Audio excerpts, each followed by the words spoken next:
Crime ಕಾರ್ನರ್ಗೆ ಸ್ವಾಗತ. ನಾನು ಉಮರ್ ಫಾರೂಕ್. ಕಾಮಕ್ಕೆ ಕಣ್ಣಿಲ್ಲ ಅಂತ ಹೇಳ್ತಾರೆ. ಈ ಮಾತು ಅಕ್ಷರಶಃ ಸತ್ಯ. ಇಲ್ಲೊಬ್ಬ ಮಹಿಳೆ 20 ವರ್ಷದ ಸಂಸಾರವನ್ನೇ ಮರೆತು ಗುರೂಜಿ ಒಬ್ಬನ ಮೋಹಕ್ಕೆ ಬಿದ್ದಿದ್ಲು. ಇವರಿಬ್ಬರ ಅಕ್ರಮ ಸಂಬಂಧದ ಗುಟ್ಟು ಅದು ರಟ್ಟಾಗಿದ್ದು ಮಗಳ ಒಂದು ಮೆಸೇಜ್ನಿಂದ. ಕೊನೆಗೆ ಈ ಅನೈತಿಕ ಸಂಬಂಧ ಒಂದು ಅಮಾಯಕ ಜೀವವನ್ನೇ ಬಲಿ ಪಡೆದಿದೆ. ಅಷ್ಟಕ್ಕೂ ಆ ರಾತ್ರಿ ನಡೆದಿದ್ದೇನು, ಆ ಗುರೂಜಿ ಯಾರು, ಇದೆಲ್ಲವನ್ನ ಈ ವಿಡಿಯೋದಲ್ಲಿ ಡೀಟೇಲ್ ಆಗಿ ನೋಡೋಣ. ಆದರೆ ಅದಕ್ಕೂ ಮೊದಲು ನೀವು ಇನ್ನೂ ನಮ್ಮ ಚಾನಲನ್ನು ಸಬ್ಸ್ಕ್ರೈಬ್ ಮಾಡಿಲ್ಲ ಅಂದರೆ ದಯವಿಟ್ಟು ಸಬ್ಸ್ಕ್ರೈಬ್ ಮಾಡ್ಕೊಳ್ಳಿ. ಹಾಗೆ ಈ ವಿಡಿಯೋವನ್ನು ಕೊನೆ ತನಕ ಮಿಸ್ ಮಾಡದೆ ನೋಡಿ.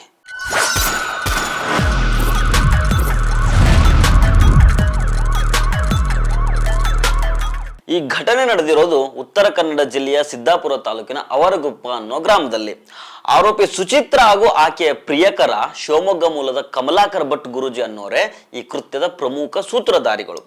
ಸುಚಿತ್ರ ಕಳೆದ 20 ವರ್ಷಗಳ ಹಿಂದೆ ಮಹೇಶ್ ನಾಯಕ್ ಅನ್ನುವರನ್ನ ಪ್ರೀತಿಸಿ ಮದುವೆ ಆಗಿರ್ತಾರೆ.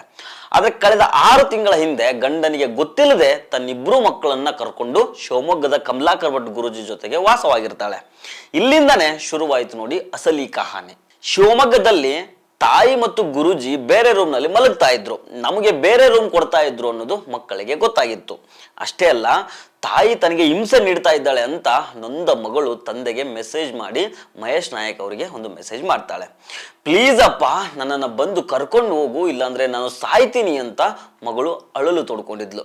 ತಕ್ಷಣ ಎಚ್ಚೆತ್ತ ತಂದೆ ಮಹೇಶು ಮಗಳನ್ನು ಶಿವಮೊಗ್ಗದಿಂದ ಕರೆತಂದು ಸಿದ್ದಾಪುರ ಪೊಲೀಸ್ ಠಾಣೆಗೆ ಹಾಜರುಪಡಿಸಿ ಪತ್ನಿ ಹಾಗೂ ಗುರೂಜಿ ವಿರುದ್ಧ ಮಕ್ಕಳ ಕಲ್ಯಾಣ ಇಲಾಖೆಗೂ ದೂರು ನೀಡಿದ್ರು. ತಮ್ಮ ಅಕ್ರಮ ಸಂಬಂಧದ ಬಗ್ಗೆ ಪತಿ ದೂರು ನೀಡಿದ್ರು ಅನ್ನೋ ಕಾರಣಕ್ಕೆ ರೊಚ್ಚಿಗೆದ್ದು ಬಿಟ್ಟಿದ್ದ ಸುಚಿತ್ರ ಮತ್ತು ಗುರೂಜಿ ಕಮಲಾಕರ್ ಮತ್ತು ಅವರ ತಂದೆ ಲೋಕನಾಥ್ ಹಾಗೂ ಇತರರು ರಾತ್ರಿ 9:45 ಸುಮಾರಿಗೆ ಚಾಕು ಹಿಡಿದುಕೊಂಡು ಮಹೇಶ್ ಅವರ ಮನೆಗೆ ಏಕಾಏಕಿ ನುಗ್ಗಿದ್ದಾರೆ. ಈ ವೇಳೆ ಅಡ್ಡ ಬಂದ ಮಹೇಶ್ ಅವರ ತಮ್ಮ ವಸಂತ್ ನಾಯಕ್ ಹಾಗೂ ನೆರೆಮನೆಯ ಕುಮಾರ್ ಮೇಲೆ ಮನಸ್ಸಿಗೆ ಬಂದಂಗೆ ಹಲ್ಲೆ ನಡೆಸಿದ್ದಾರೆ. ಚಾಕುವಿನಿಂದ ಇರಿದ ಪರಿಣಾಮ ಗಂಭೀರವಾಗಿ ಗಾಯಗೊಂಡಿದ್ದ ಮಹೇಶ್ ಅವರ ತಮ್ಮ ವಸಂತ್ ನಾಯಕ್ ಆಸ್ಪತ್ರೆಗೆ ಹೋಗುವ ಮಾರ್ಗ ಮಧ್ಯೆ ಮೃತಪಟ್ಟಿದ್ದಾರೆ. ಸ್ವತಃ ಪತ್ನಿಯೇ ಗಂಡನ ಮನೆಯವರ ಮೇಲೆ ಗ್ಯಾಂಗ್ ಕಟ್ಕೊಂಡು ಬಂದು ಅಟ್ಟಹಾಸ ಮೆರೆದಿದ್ದಾಳೆ. ಘಟನೆ ನಂತರ ಪರಾರಿಯಾಗಿದ್ದ ಗುರೂಜಿ ಸೇರಿ ಒಟ್ಟು 7 ಜನ ಆರೋಪಿಗಳನ್ನ ಪೊಲೀಸರು ಈಗಾಗಲೇ ಅರೆಸ್ಟ್ ಮಾಡಿದ್ದಾರೆ. ಸದ್ಯ ಗಾಯಾಳುಗಳಿಗೆ ಆಸ್ಪತ್ರೆಯಲ್ಲಿ ಚಿಕಿತ್ಸೆ ನೀಡಲಾಗ್ತಾ ಇದೆ. ಅನೈತಿಕ ಸಂಬಂಧದ ಮೋಹಕ್ಕೆ ಬಿದ್ದು ಹೆತ್ತ ಮಗಳ ಕಣ್ಣೀರು ಒರೆಸೋದು ಬಿಟ್ಟು ಗಂಡನ ಮನೆಯವರನ್ನೇ ಮುಗಿಸೋಕೆ ಬಂದ ಈ ಮಹಿಳೆ ಮತ್ತು ಗುರೂಜಿಗೆ ಅದೆಂಥ ಶಿಕ್ಷೆ ಆಗಬೇಕು ಅನ್ನೋದನ್ನ ನೀವೇ ಕಮೆಂಟ್ ಮಾಡಿ ತಿಳಿಸಿ. ನಮಸ್ಕಾರ.